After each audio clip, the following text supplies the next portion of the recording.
Assalamualaikum semuanya. Semoga kalian semua dalam keadaan sehat dan dilancarkan rezekinya. Amin ya robbal alamin. Dikisahkan Abu Nawas sedang memberikan nasihat kepada murid-muridnya tentang bahayanya perempuan dan laki-laki berduaan yang bukan mahramnya, karena itu bisa menimbulkan perbuatan maksiat. Sebab manakala perempuan dan laki-laki berduaan, pihak ketiganya adalah setan. Kalian tahu kan siapa itu setan? Tanya Abu Nawas. Tahu Tuan Guru, setan adalah musuh manusia, jawab murid-muridnya. Kemudian salah satu muridnya bertanya, Tuan Guru, apakah kita boleh memukul setan? Dia kan musuhnya manusia. Dengan tersenyum Abu Nawas membalas, boleh, kalian boleh memukul setan, bila perlu pakai tongkat kayu, jawab Abu Nawas. Tidak berapa lama kemudian Abu Nawas kedatangan tamu seorang wanita dan laki-laki. Abu Nawas pun mengajaknya masuk dan mempersilahkan duduk di ruang tamu. Ternyata kedua tamu tersebut adalah sepasang kekasih yang akan melangsungkan pernikahan. Dan tujuan mereka datang untuk meminta Abu Nawas supaya hadir di acara pernikahannya. Mereka meminta agar Abu Nawaslah yang memimpin doa di pernikahannya. Oh, baiklah, kapan rencana pernikahannya? Tanya Abu Nawas. Besok lusa Tuan Abu, jawab mereka. Ketika mereka sedang serius membicarakan rencananya, tiba-tiba beberapa anak murid datang dan menyerang Abu Nawas. Mereka memukulnya berkali-kali dengan menggunakan tongkat kayu. Hei, kalian apa-apaan? Tanya Abu Nawas sembari menahan rasa sakit. Kami sedang memukul setan Tuan Guru, jawab muridnya serempak. Memukul setan? Apa maksud kalian? Tanya Abu Nawas keheranan. Bukankah tadi Tuan Guru bilang, bila ada seorang wanita dan laki-laki berduaan, maka pihak ketiga adalah setan. Tuan Guru juga bilang, katanya kami boleh memukul setan, kalau perlu pakai tongkat kayu, ujar salah satu muridnya. Seketika Abu Nawas menepok jidat dan berkata, Aduh, kalian pikir aku ini setan? Bukan begitu maksud saya, tutur Abu Nawas yang tengah menahan rasa sakitnya. Kisah selanjutnya adalah Abu Nawas dan pertanyaan aneh muridnya. Di suatu sore, Abu Nawas terlihat sedang bersama murid-muridnya di majelis tempat ia mengajar. Kemudian salah satu murid bertanya kepadanya, Wahai Tuan Guru, misalnya suatu saat saya di dalam hutan, kemudian saya merasakan kelaparan dan hampir mati. Dan di situ ada buah kurma dan babi. Manakah yang harus saya pilih? Dengan tersenyum, Abu Nawas menjawab, kamu pilih buah kurma saja karena itu makanan halal, jawab Abu Nawas. Tapi Tuan Guru, kalau ternyata buah kurma itu ada pemiliknya dan si pemilik tidak ikhlas, bukankah itu akan menjadi haram? Lebih baik saya pilih babi saja, meskipun haram tapi tidak ada pemiliknya. Dan karena situasinya darurat, bukankah akan menjadi halal? Ujar si murid. Sekarang begini, ketika ada orang asing kelaparan dan hampir mati, lalu dia minta sebutir kurma kepadamu, apakah kau akan memberikannya? Tanya Abu Nawas. Tentu saja Guru, saya akan memberikannya, jawab si murid. Meskipun orang itu tidak kau kenal dan dia bukan muslim, apakah kau tetap akan memberikannya? Tanya Abu Nawas kembali.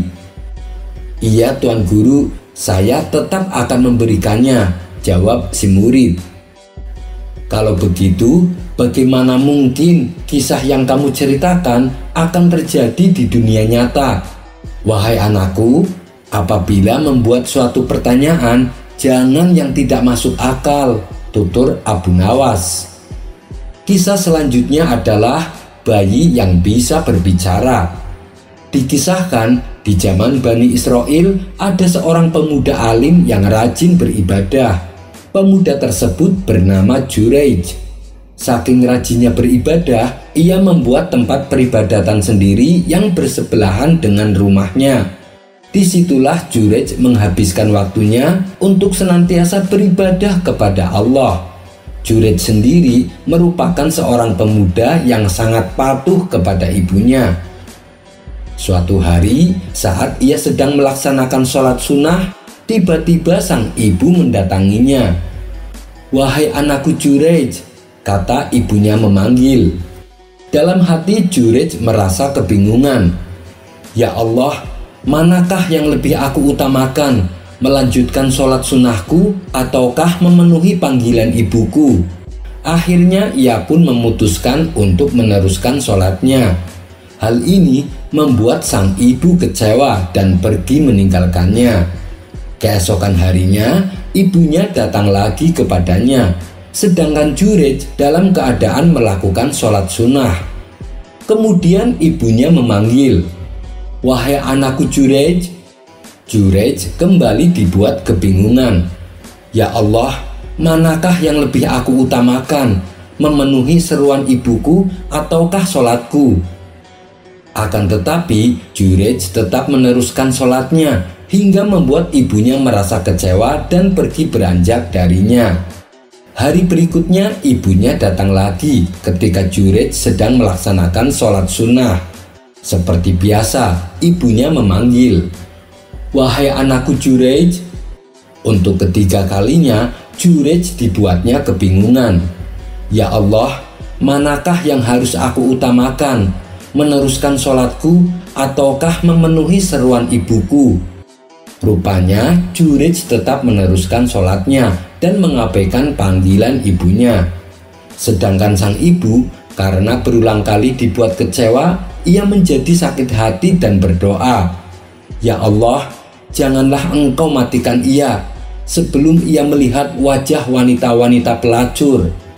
Sementara itu di tempat lain, masyarakat Bani Israel sangat memuji dan memuliakan Juraij. Mereka mengagumi kealiman Juraij yang senantiasa menghabiskan waktunya hanya untuk beribadah kepada Allah. Jangankan berbuat maksiat, melihat pemandangan maksiat pun tak pernah ia lakukan. Itu dikarenakan Juraij selalu menyendiri di tempat peribadatannya, menyibukkan waktunya hanya dengan beribadah. Ia tak pernah pergi ke pasar ataupun sekedar jalan-jalan ke kota. Wajar bila Juraij sama sekali tak pernah melihat maksiat. Dan karena kesibukannya dalam beribadah inilah sampai-sampai ibunya sendiri sulit untuk menemuinya, meskipun hanya sekedar untuk ngobrol sebentar. Setiap kali sang ibu mendatanginya, Juraij selalu saja dalam keadaan sholat. Oleh sebab itulah sang ibu merasa kecewa dan mendoakan Juraij agar sebelum Juraij wafat, Allah memperlihatkan kepadanya pemandangan maksiat, yaitu wajah seorang wanita pelacur. Dan ternyata doa ibunya Juraij akhirnya dikabulkan oleh Allah. Kejadian ini bermula saat ada seorang pelacur berparas cantik tidak suka dengan kealiman Juraij, apalagi ketika ia mendengar orang-orang selalu memuji dirinya. Sang pelacur pun mempunyai rencana busuk untuk menghancurkan reputasi Juraij. Dan pada keesokan harinya, si pelacur mendatangi tempat peribadatan Juraij. Lalu ia menggoda dan merayu Juraij supaya mau melakukan perzinahan. Tentu saja, usaha pelacur cantik ini hanyalah sia-sia. Ia malah diusir Juraij agar segera meninggalkan tempat ibadahnya. Karena usahanya menemui kegagalan, pelacur ini lalu mendatangi lelaki gembala dan mengajaknya berbuat zina. Mendapat ajakan tersebut, si gembala langsung mengiyakan, apalagi yang mengajaknya adalah wanita berparas cantik. Akibat perbuatan mereka ini, si pelacur pun menjadi hamil.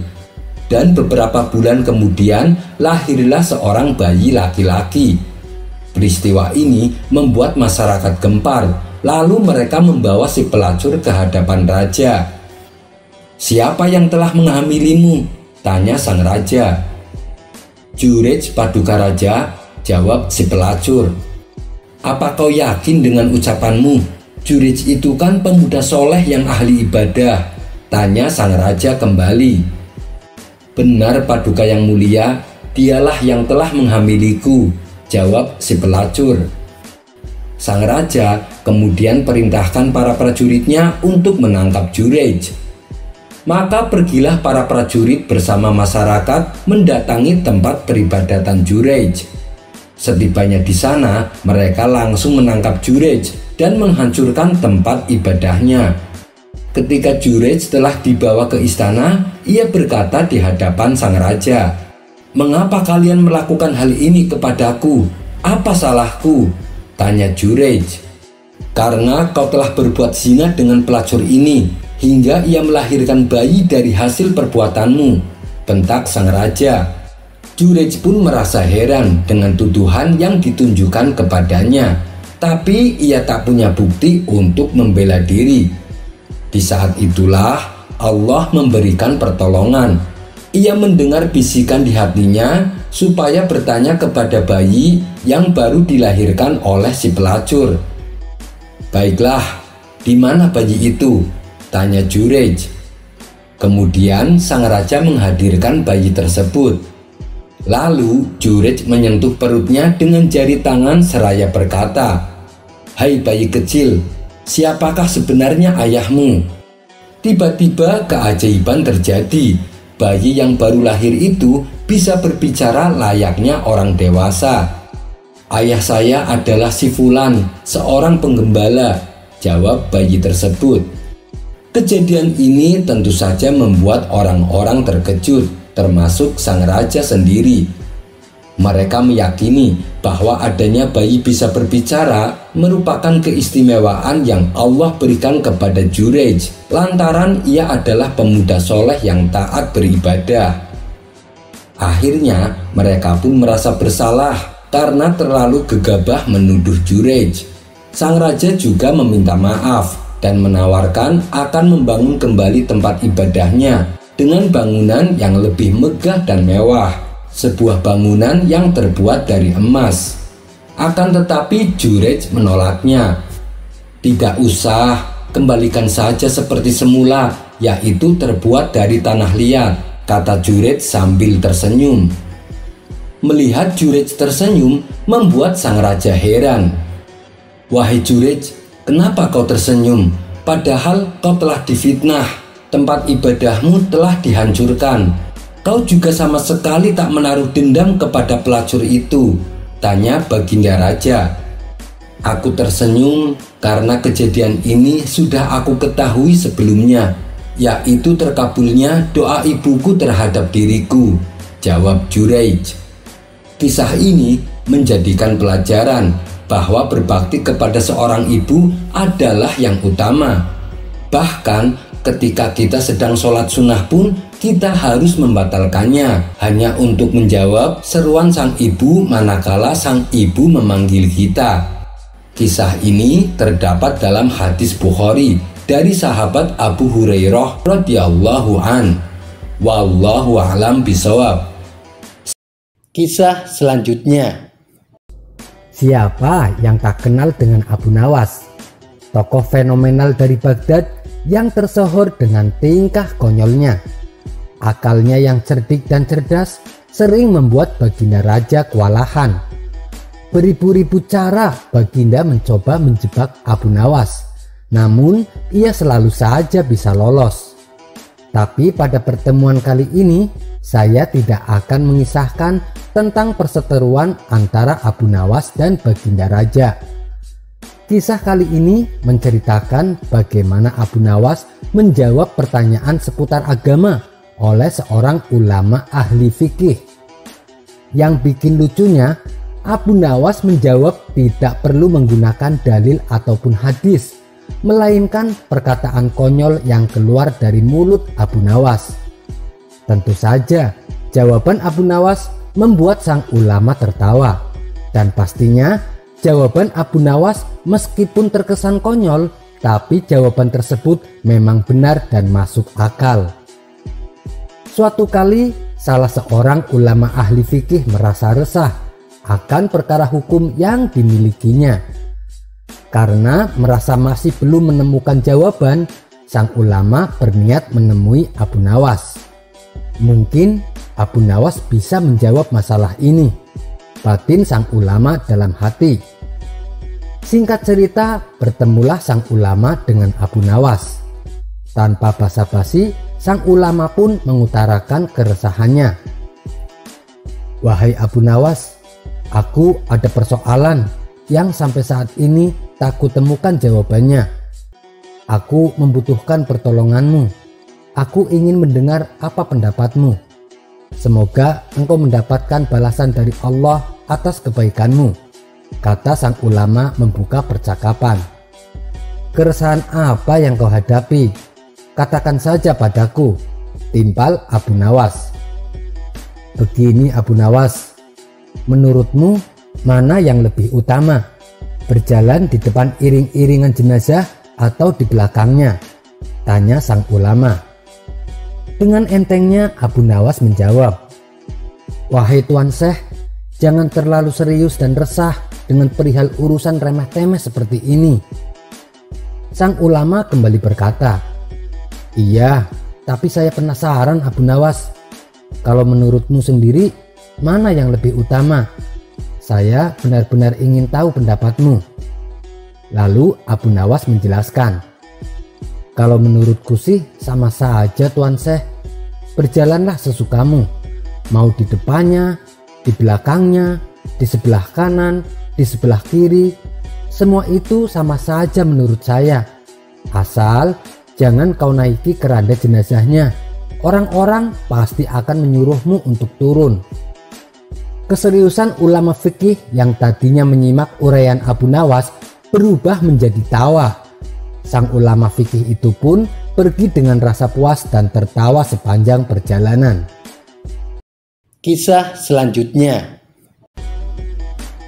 Bila kita mendengar kata pelacur, pikiran kita pasti akan membayangkan seseorang yang pekerjaannya hina, baik dari segi agama maupun dari segi hidup bermasyarakat.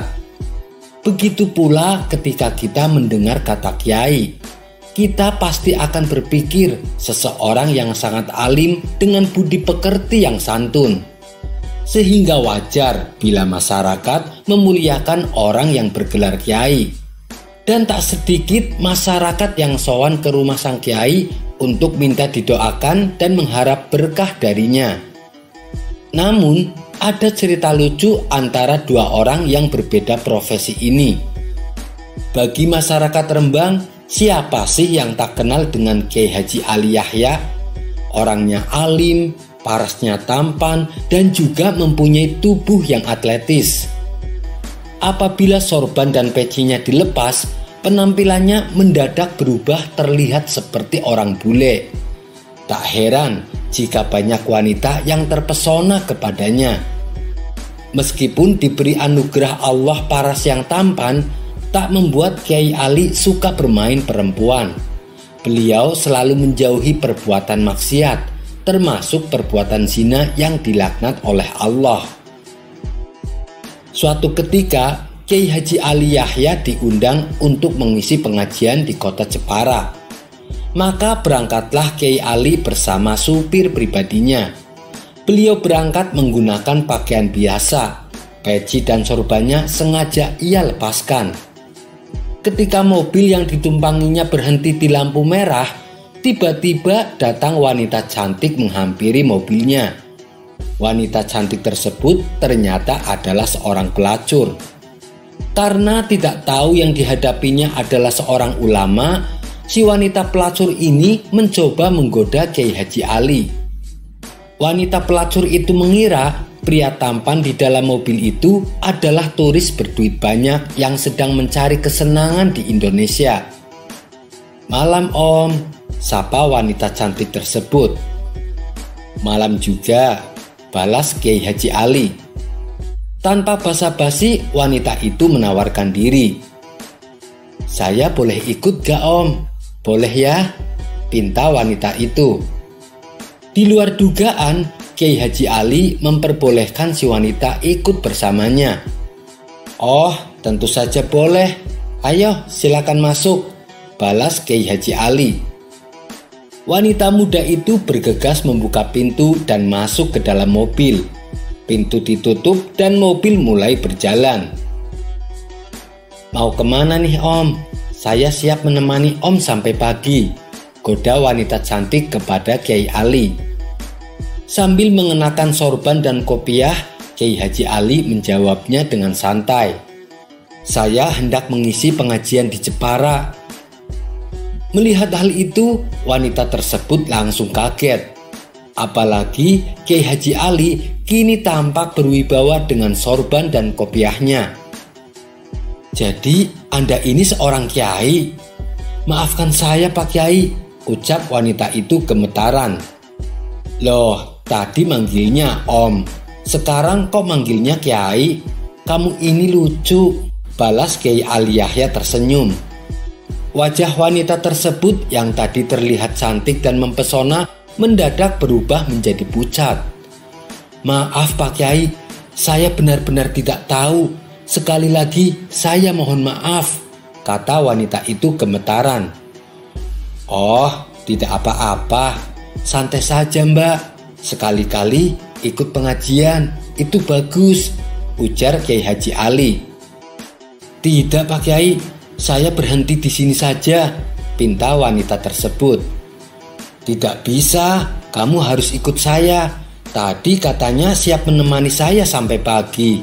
Jadi kamu harus ikut," ucap Kiai Haji Ali. "Tapi saya kan tidak pakai jilbab Pak Kiai," kata wanita itu beralasan. "Itu gampang, nanti saya pinjam sama jamaah ibu-ibu," balas Kiai Haji Ali Yahya. "Jangan Kiai, saya malu," ujar wanita pelacur itu. "Kenapa harus malu? Jadi pelacur saja tidak malu, masa menghadiri pengajian malu?" timpal Kiai Haji Ali Yahya. "Tapi saya takut Kiai," jawab wanita itu kembali. "Tadi katanya malu, sekarang takut. Sudahlah, tenang saja Mbak. Di sana tidak ada seorang pun yang tahu kalau kamu adalah pelacur," bujuk Kiai Haji Ali Yahya.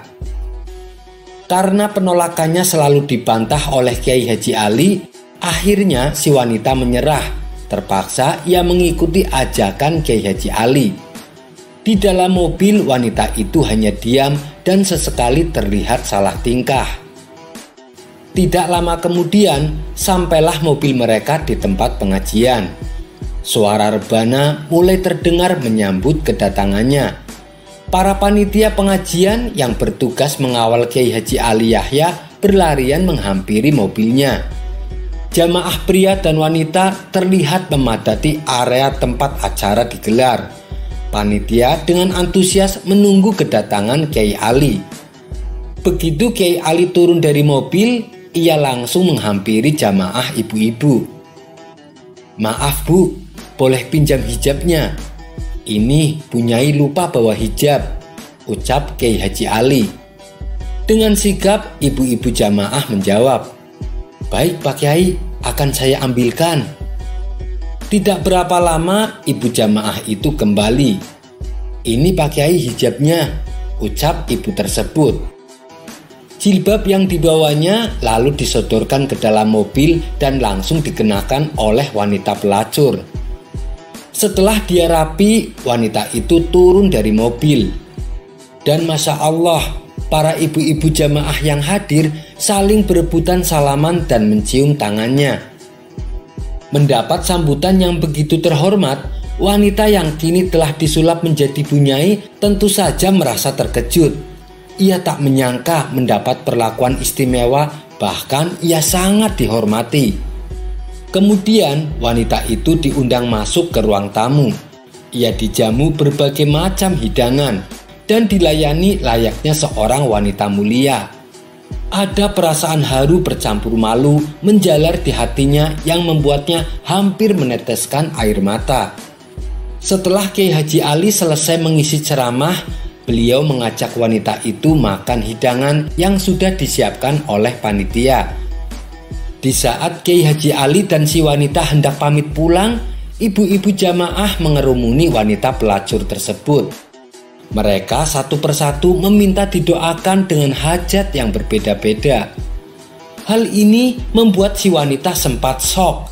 Ia tak tahu harus berdoa apa, sedangkan sholat saja sudah tidak pernah ia lakukan.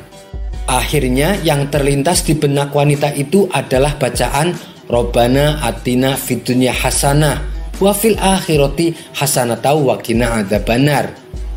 Para ibu-ibu jamaah lantas mencium tangan wanita tersebut dan mengantarkannya sampai masuk ke dalam mobil.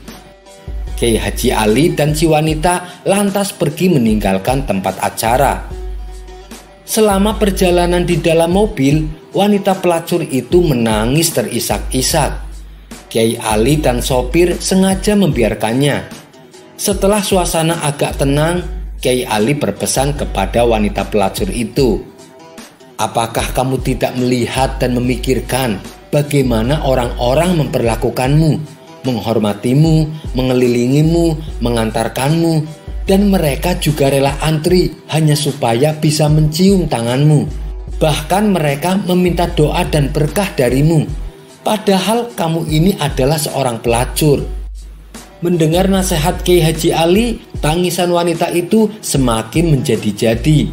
Ia merasa terhina, merasa sedih, apalagi mengingat dosa-dosa yang telah ia lakukan selama ini. Tapi Allah menutupi aibnya. Allah sangat mencintainya. Hari ini kamu dapat nasihat yang mungkin nasihat ini berharga selama sisa hidupmu. Maka segeralah bertaubat dan mohon ampun kepada Allah. Jangan sampai nyawamu dicabut sebelum bertaubat. Sambil terisak-isak, wanita itu berkata, "Terima kasih Kiai atas nasihatnya. Dengan kejadian ini, aku akan bertaubat dan aku akan berhenti dari pekerjaan bejat ini. Sekali lagi, terima kasih Pak Kiai." Dari kisah ini mengandung hikmah. Terkadang dakwah dengan cara memuliakan seorang pendosa lebih efektif ketimbang menghujat pelaku dosa. Sekian dulu perjumpaan kita kali ini. Sampai bertemu lagi di kisah selanjutnya. Terima kasih yang sudah subscribe dan setia menonton channel ini. Wassalamualaikum warahmatullahi wabarakatuh.